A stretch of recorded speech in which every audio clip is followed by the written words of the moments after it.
Thought of the day, आज का विचार क्या है? आज का विचार है अभी तो इस बाग की असली उड़ान बाकी है। अभी तो इस परिंदे का इम्तिहान बाकी है। अभी अभी तो मैंने लांघा है समुद्रों को। अभी तो पूरा आसमान बाकी है। गुड मॉर्निंग एस्पिरेंट, स्वागत है आपका फोकस ऑन एजुकेशन पे। मैं एजुकेटर आप सबके लिए इम्पोर्टेंट फैक्ट्स लेकर आई हूँ जो कि आपके कॉम्पिटिटिव एग्जाम में हेल्प करेगा। क्या कुछ एक खास चलिए नजर डालते हैं। दिन की शुरुआत इसी प्यारे से थॉट के साथ करते हैं। आज 11 जनवरी 2021 है और इसके लिए मैं सॉरी चाहती हूँ कि 11 तारीख को मैं जो नोट्स बनाई थी वो आप तक मैं डिलीवर नहीं कर पाई। Extremely sorry for that. But हाँ, आज के दिन आपको 11th की इन्फॉर्मेशन और 12 तारीख की, ठीक है, यानी आज की इन्फॉर्मेशन दोनों की साथ में मिल जाएगी। तो चलिए फर्स्ट हम देखते हैं क्या रही थी 11 जनवरी 2021 में हमारे लिए पॉइंट। फर्स्ट पॉइंट इंपॉर्टेंट है, वेरी इंपॉर्टेंट पॉइंट है। किस इंडियन एयरलाइंस कंपनी ने ऑल इंडियंस पायलट टीम की दुनिया की सबसे लंबी रूट पर उड़ान भरने वाली, वह भी कहाँ पे? उत्तरी ध्रुव पे। तो कौन सी इंडियन एयरलाइंस है? तो वो इंडियन एयरलाइंस है आपकी एयर इंडिया, ठीक है। क्या नाम है? Air India. कितने घंटे की फ्लाइट थी इनकी? तो याद रखिएगा 17 आवर की, यानी 17 घंटे की फ्लाइट थी। नेक्स्ट जो इम्पोर्टेंट पॉइंट है, अगर पूछे कितने किलोमीटर की थी तो ये नहीं पूछेगा, बट फॉर योर नॉलेज आपको पता होना चाहिए कि 16,000 की इनकी किलोमीटर की इनकी उड़ान थी। और ये कहाँ से कहाँ तक चली थी? तो सैन फ्रांसिस्को से लेके, यानी अमेरिका के सैन फ्रांसिस्को से लेके आपके बेंगलुरु तक चली थी, ये याद रखिएगा।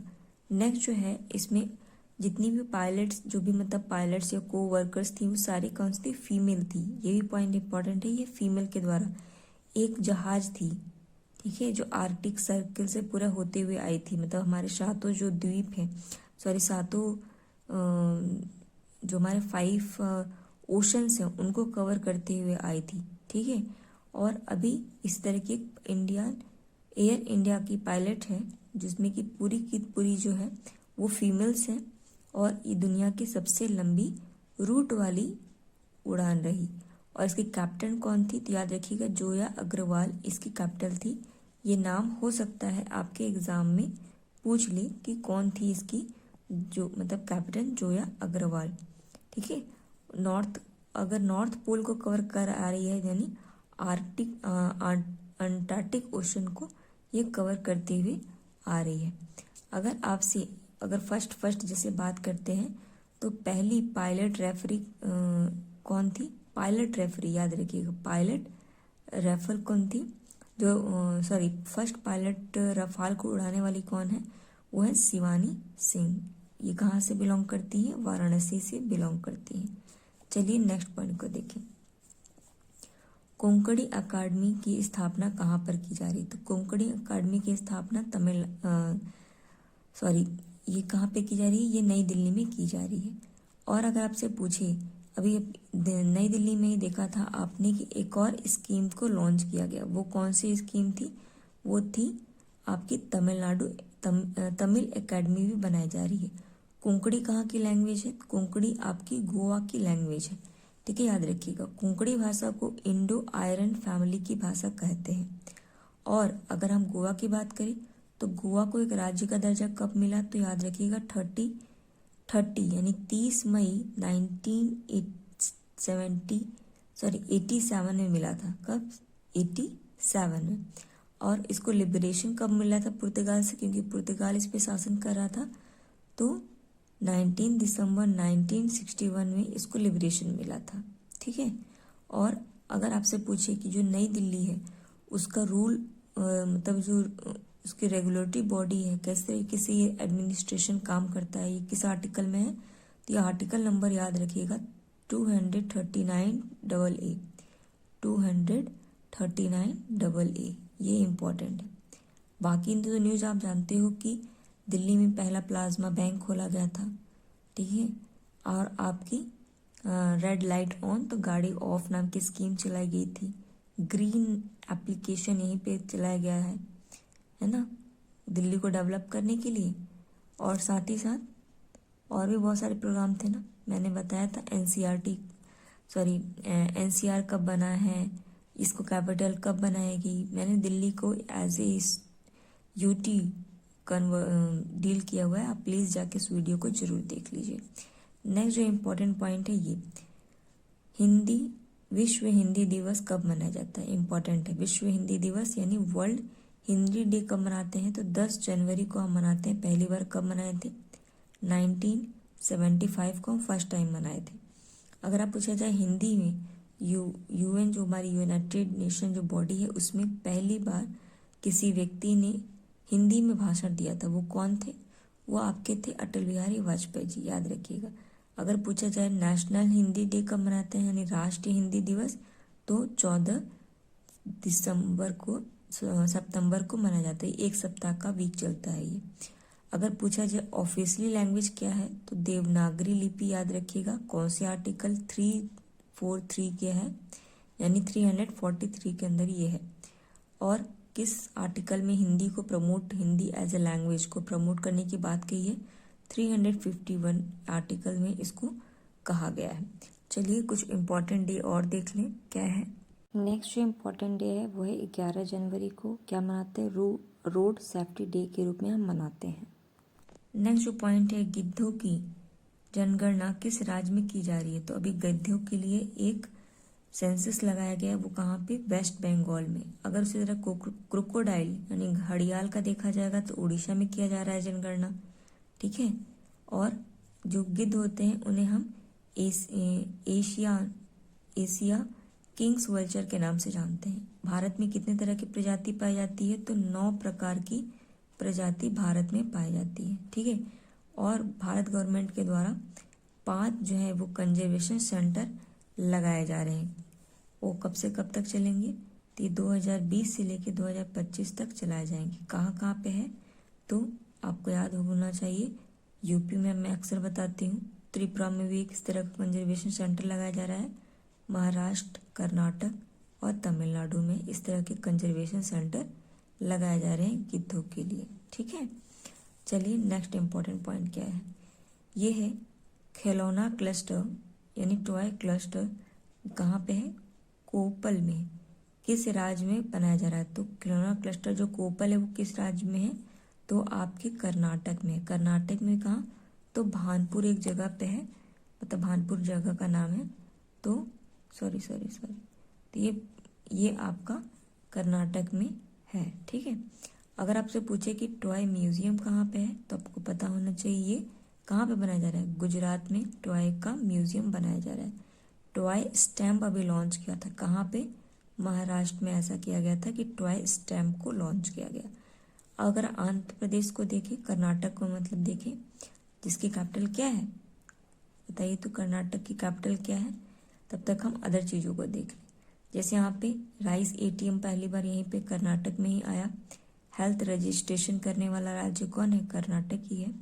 यहीं पे एक स्कीम लाई गई, पानी और मिट्टी की टेस्टिंग की जाएगी कृषि संजीवनी वैन के द्वारा। कृषि संजीवनी वैन कहाँ पे आया है, तो ये भी आया है कहाँ पे, कर्नाटक में, ठीक है। नेक्स्ट पॉइंट क्या है कि मोस्ट पावरफुल पासपोर्ट जो है इन द वर्ल्ड, यानी दुनिया का सबसे पावरफुल जो पासपोर्ट है वो किस देश का है, तो याद रखना है ये कहाँ का है, जापान का, ठीक है। और अगर इंडिया की रैंक देखी जाए तो याद रखिएगा, इंडिया की रैंक 2021 में कितनी है, 85 है। और अकेले इंडिया 85 रैंक पे नहीं है, साथ ही साथ तजाकिस्तान भी इसका साथ दे रहा है, यानी तजाकिस्तान और इंडिया की रैंकिंग है 85। भारत की रैंकिंग 2020 में कितनी थी, तो 84, ज़्यादा अच्छी थी। और 2019 में तो बहुत ही खराब थी, 86 थी, ठीक है। इस पॉइंट को भी याद रखिएगा। नेक्स्ट जो इम्पोर्टेंट पॉइंट है वो है ये, क्या है, 16वां यानी 16 नंबर का प्रवासी भारतीय दिवस कन्वेंशन की थीम क्या रखी गई, इम्पोर्टेंट है। अब थीम क्या रखी गई, थीम रखी गई आत्म भारत में योगदान, आत्मनिर्भर भारत में योगदान, इसकी क्या है, थीम है। कब मनाया जाता है प्रवासी दिवस, तो 9 जनवरी को मनाया जाता है। क्यों, क्योंकि 9 जनवरी 1915 में कौन आया था? गांधी जी साउथ अफ्रीका से रिटर्न हुए थे। तो इसीलिए हम 9 जनवरी को हम अंतर्राष्ट्रीय प्रवासी दिवस के रूप में मनाते हैं। और इस बार की थीम आत्मनिर्भर भारत में योगदान रहा है। 8 जनवरी को भी मनाया जाता है यूथ प्रवासी दिवस, ठीक है। और इसकी क्या थीम रही थी? तो इसकी थीम रही थी bringing together young achievers from India and Indian diaspora. अगर आपसे पूछे, ये तो 16वें नंबर की थी, ठीक है। 15वें नंबर की कहाँ हुई थी? 2019 में हुई थी। कहाँ पे? वाराणसी में, ठीक है। 19वां था वाराणसी का। तो क्या 20 में भी हुआ था? तो नहीं, 20 में नहीं हुआ था।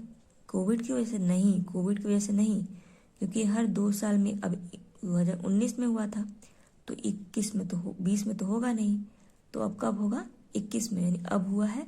तो ये नहीं, अभी जो हुआ 2021 वाला, वो कौन सा है? 16वां वाला है। 20 में गैप इसलिए हुआ क्योंकि ये हर बाइनैंगुअल है, यानी 2 साल में एक बार ये आयोजित किया जाता है।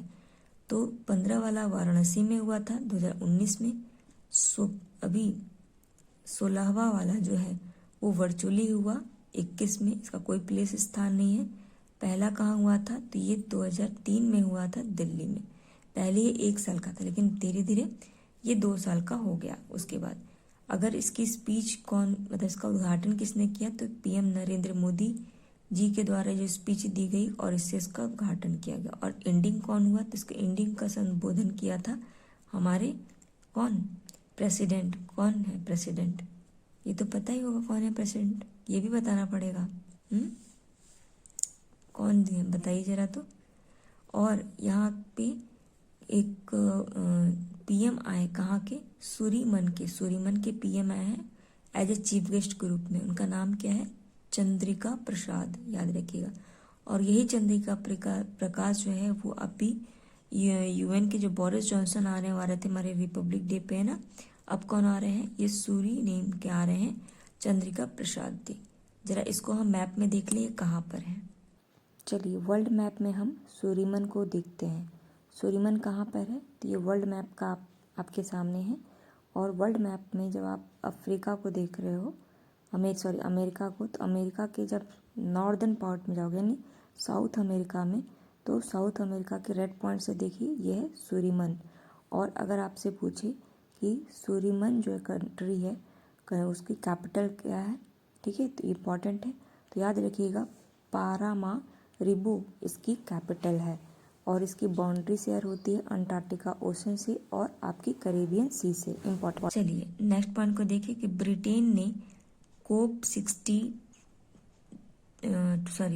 26 जलवायु सम्मेलन की तैयारी पर पूर्णकालीन यानी फुल टाइम तौर पर काम करने के लिए किसे नियुक्त किया गया? तो फुल टाइम काम करने के लिए आलोक शर्मा जी को अपॉइंट किया गया है। किसमें? आपके कोप 26 जलवायु परिवर्तन यानी क्लाइमेटिक चेंज। अगर पूछा जाए कोप 26 का जो किससे संबंधित है, तो क्लाइमेटिक चेंज से इसका संबंध है। और इसकी अध्यक्षता कौन कर रहा है? तो ये नवंबर 2021 में आयोजित किया जाएगा। कहाँ पे? ग्लासगो और स्कॉटलैंड में। कहाँ पे? स्कॉटलैंड के ग्लासगो में किया जाएगा। इम्पॉर्टेंट है, पता होना चाहिए आपको। नेक्स्ट जो पॉइंट है वो क्या है? ये है किस केंद्रीय औद्योगिकी सुरक्षा बल का नया प्रमुख चुना गया? तो किसे चुना गया है औद्योगिक केंद्र का सुरक्षा बल? तो ये चुना गया है सुबोध कुमार जायसवाल जी को, जो कि 28वें नंबर के महानिर्देशक हैं। ठीक है, क्या है? महानिर्देशक है किसके? केंद्रीय उद्योग सुरक्षा बल के। नेक्स्ट पॉइंट क्या देखिए, अमेरिकी संविधान का 25वां संवैधानिक संशोधन किससे संबंधित है? तो अभी 25वां जो हुआ है वो यूके के यानी यूएसए के राष्ट्रपति की शक्तियों की स्थानांतरण है। मतलब किस तरीके से वहाँ के प्रेसिडेंट की जो पावर्स है उसको एक जगह से दूसरी जगह किया जा रहा है। और ये ज़्यादा न्यूज़ में क्यों रहा? क्योंकि अभी जान रहे हो जो कैपिटल जगह है, क्या नाम है? कैपिटल विरोध प्रदर्शन हुआ था। कैपिटल एक जगह का नाम है, मतलब एक बिल्डिंग का नाम है। जैसे हमारे यहाँ पे पार्लियामेंट बिल्डिंग है, उसी तरीके से अमेरिका में एक कैपिटल बिल्डिंग है। और अभी जो डोनाल्ड ट्रंप है उनका अकाउंट सीज कर दिया ट्विटर ने, पता ही होगा आपको। और दूसरा इम्पोर्टेंट पॉइंट है, याद रखिएगा, वो क्या है, वो ये है कि आपकी अमेरिका जो है, ठीक है, अमेरिका के जो अभी नए प्रेसिडेंट बने हैं वो कौन से नंबर के हैं, तो 46 नंबर के हैं। कौन से नंबर के, 46 नंबर के। और यहाँ का जो डेमोक्रेसी है ये सबसे पुराना है, ओल्डेस्ट वन है, ठीक है। और अलिखित भी है, ये भी पता होगा कि लिखित है। डेमोक्रेसी सबसे तो पुरानी है।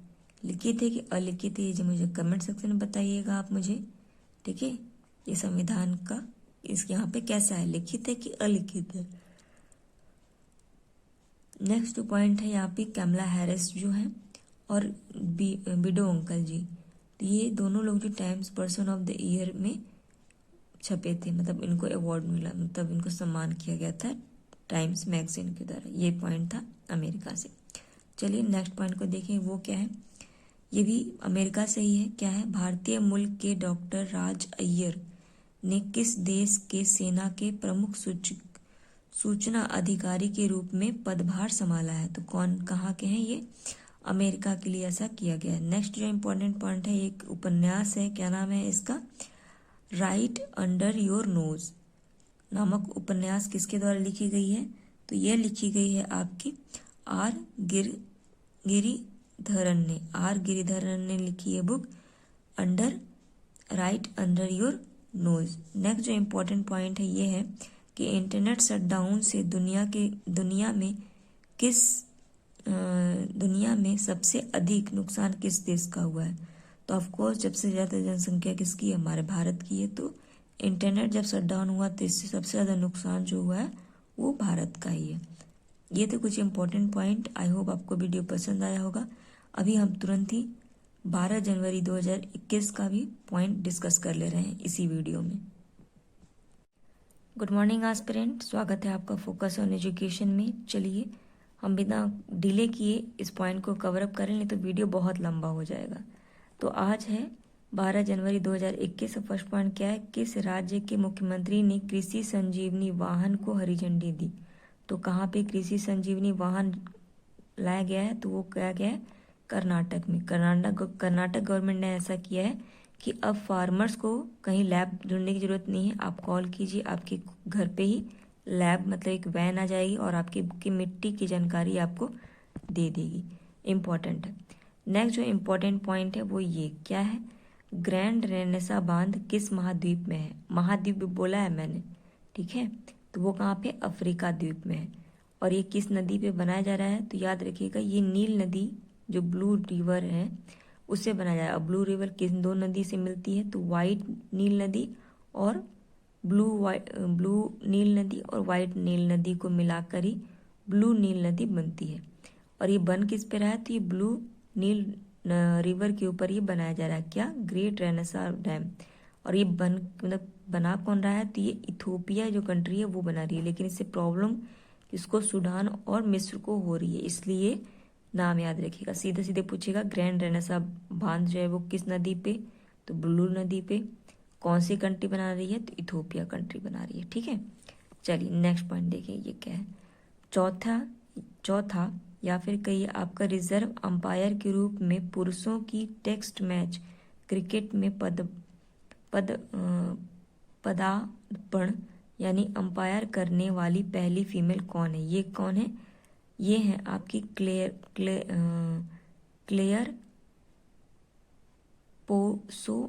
पोलोसा, क्या नाम है, क्लेयर पोलोसा। और ये पहली थी 2019 में जब वनडे हो रहा था ना, उसमें भी इन्होंने, ये पहली फीमेल बनी थी जिन्होंने अंपायर का रोल किया था। और अभी जो सिडनी में हो रहा है यानी ऑस्ट्रेलिया में जो मैच हो रहा है इंडिया और इसका सीरीज, तो इसमें एक अवार्ड दिया गया, क्या था, मुल्ला मेडल अवार्ड 2021। तो ये क्या दिया गया, आर रहाणे जी को दिया गया। अगर आपसे पूछे कि पहली वुमेन ODI यानी वनडे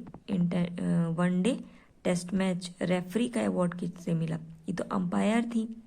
अंपायर, ये देखिए याद रखिएगा, रेफरी अलग होता है और अंपायर अलग होता है।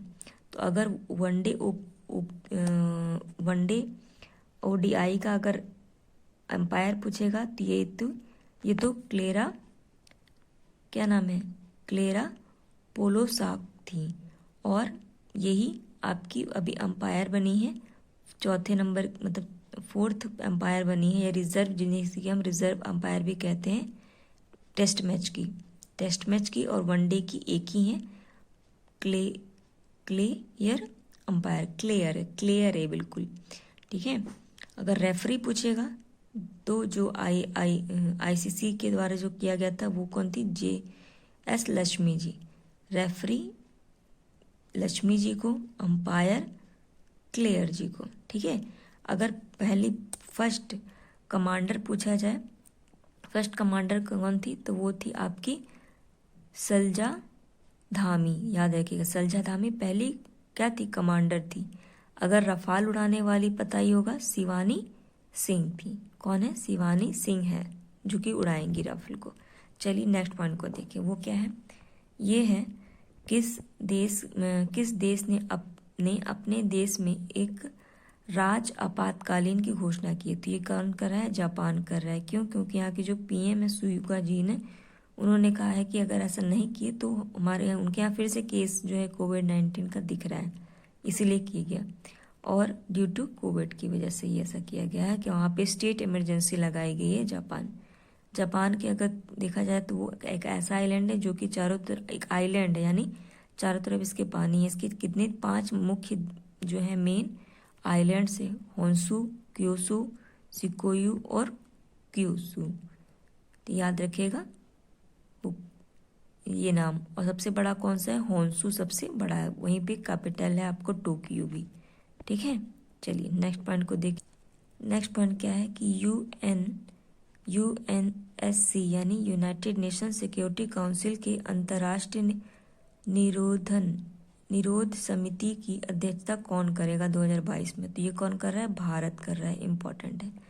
नेक्स्ट पॉइंट क्या है, किस राज्य में भारत का पहला फायर पार्क स्थापित किया जा रहा है, फायर पार्क, ठीक है। फायर पार्क कहाँ पे करा जाए, ओडिशा के भुवनेश्वर में।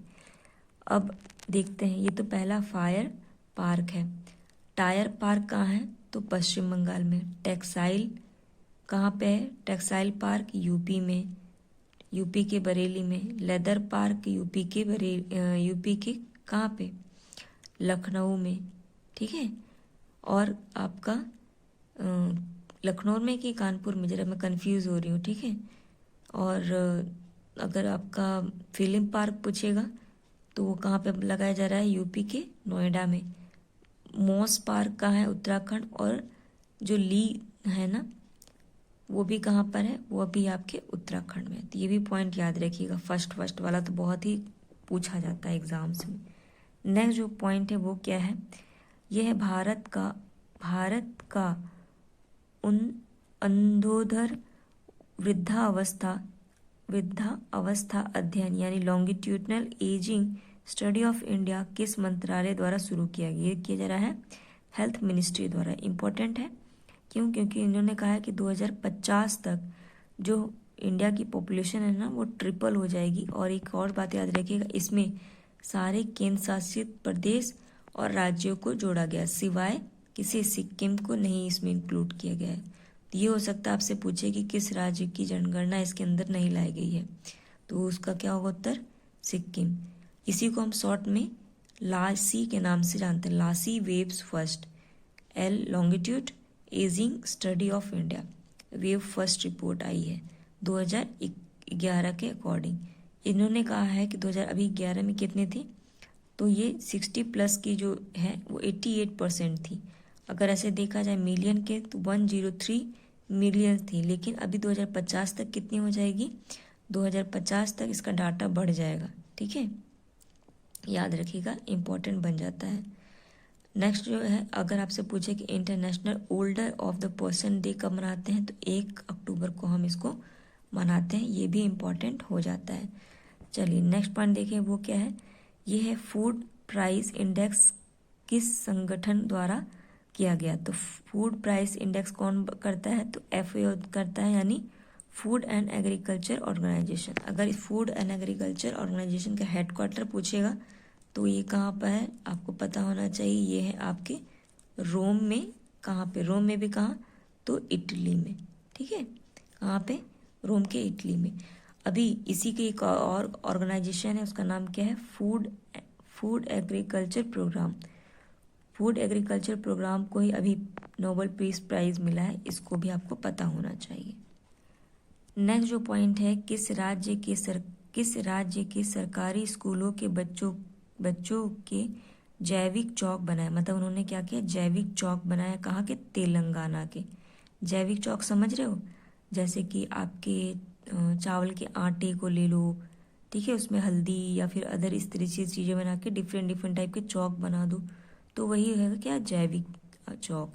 तो ये किया है आपके तेलंगाना ने। तेलंगाना की कैपिटल क्या है? हैदराबाद। हैदराबाद को दो नाम से जाना जा रहा है, याद रखिएगा। एक वर्ल्ड वैक्सीन सेंटर भी यहीं पर है, और इसे क्रिएटिव सिटी ऑफ गैस्ट्रोनॉमी के नाम से भी जानता है। और ये नाम जो है किसको दिया है? मतलब क्रिएटिव सिटी ऑफ गैस्ट्रोनॉमी ये यूनेस्को के द्वारा दिया गया है, याद रखिएगा। और अभी यहीं पे तेलंगाना में पहली फीमेल जो है यहाँ के चीफ जस्टिस बनी है। कौन? हिमा कोहली, फर्स्ट फीमेल है, याद रखिएगा, ये भी इम्पोर्टेंट है। नेक्स्ट पॉइंट क्या है कि एंटी डोपिंग एजुकेशन लर्निंग, जैसे कि एडेल कहते हैं, एडल प्लेटफॉर्म किसने लॉन्च किया? ये किया है वाडा ने। वाडा का फुल फॉर्म क्या है? World anti doping agency. इसका हेडक्वार्टर क्या है? मॉन्ट्रियल, कनाडा में। अगर नेशनल वाला पूछा है जाने, यानी नाडा का, national anti doping agency, Delhi में। ठीक है। नेक्स्ट पॉइंट क्या है? किस कंपनी ने वर्चुअल ब्रेक डाउन रूम सुविधा शुरू की है? तो किसने की है? ये सॉफ्टवेयर का जो कंपनी है उसने एक वर्चुअल ब्रेकडाउन रूम बनाया है। जैसे कि टिकटॉक है ना, सेम कुछ वैसा ही वर्चुअल, जैसे जूम ऐप होता है ना, सेम वैसा ही कहिए। नेक्स्ट जो पॉइंट क्या है?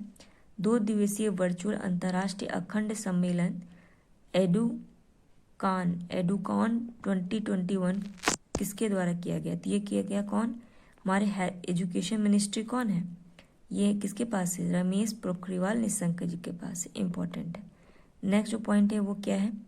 ये किस देश के साथ भारत ने मध्यम दूरी की सतह से हवा के मार्ग में करने वाली मिसाइल, जिसे कि हम मिस्टर सैम के नाम से हम कह सकते हैं शॉर्ट फॉर्म में, MR से मिस्टर, SAM से सैम, की सफल परीक्षा किया? तो ये किसके साथ मिलकर कर रहा है? इजराइल के साथ कर रहा है, इंपॉर्टेंट है। ठीक है।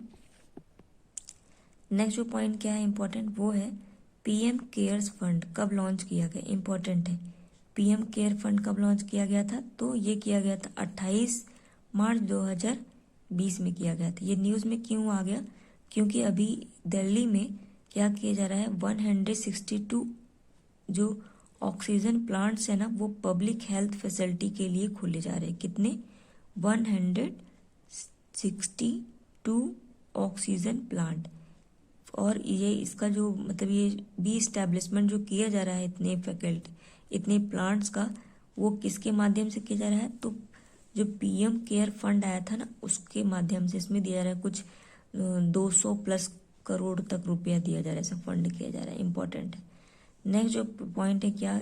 ये सागर वेशिका किस बंदरगाह पर तैनात किया गया? तो ये किया गया कहाँ पे? ये किया गया है आपकी चेन्नई में। चेन्नई किसकी है? तो तमिलनाडु की कैपिटल है, याद रखिएगा। नेक्स्ट जो पॉइंट है वो क्या है? विश्व व्यापार संगठन ने भारत की 7वीं व्यापार नीति की समीक्षा की है। विश्व व्यापार संगठन का मतलब इसका हेड जो है वर्ल्ड ट्रेड ऑर्गेनाइजेशन का मुख्यालय कहाँ है? जिनेवा, स्विट्जरलैंड में, इंपॉर्टेंट है। वर्ल्ड ट्रेड ऑर्गेनाइजेशन, ठीक है, इंपॉर्टेंट। चलिए नेक्स्ट देखिए क्या है? किस केंद्र शासित प्रदेश ने उपराज्य ने 70 नागरिक मोबाइल ऐप शुरू किया? तो किसने किया है? जम्मू कश्मीर में। अब आते हैं जम्मू कश्मीर को अब 2 भाग में कर दिया गया, जम्मू कश्मीर और एक लद्दाख। लद्दाख से याद रखिएगा भी कि यहाँ पे सिंधु नदी जो है, सिंधु नदी पे 8 जल विद्युत परियोजना लॉन्च की जा रही है। दूसरा पॉइंट क्या है लद्दाख से? यहाँ पे सांस्कृतिक और भाषा के मुद्दे के लिए एक पैनल गठित किया गया है, गृह मंत्रालय द्वारा। गृह मंत्रालय तो पता ही होगा किसके पास है, अमित शाह जी के पास है। और अभी लद्दाख का एक लेक है यानी झील है, क्या नाम है उसका, सोकारा झील को 42 नंबर का रामसर साइट में शामिल किया गया है। अब जम्मू कश्मीर की बात है तो जम्मू कश्मीर जो है वो भारत के कौन सी बुक में है, इसका वर्णन मिलता है तो कल्हड़ की राजतरंगिणी जो है उसमें हमें जम्मू कश्मीर के बारे में पता चलता है।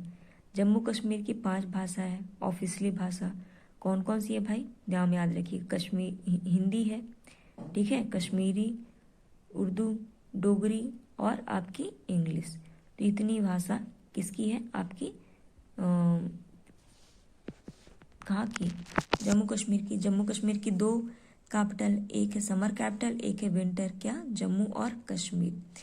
इसमें से एक समर कैपिटल कौन है, तो जम्मू जो है वो आपकी समर कैपिटल है और विंटर कैपिटल कौन है, कश्मीर, ठीक है, याद रखिएगा। तो ये थे कुछ important point aspect. I hope आप ये वीडियो को पसंद आया होगा। इसे लाइक कीजिए, कमेंट कीजिए, शेयर कीजिए। Thank you aspirant.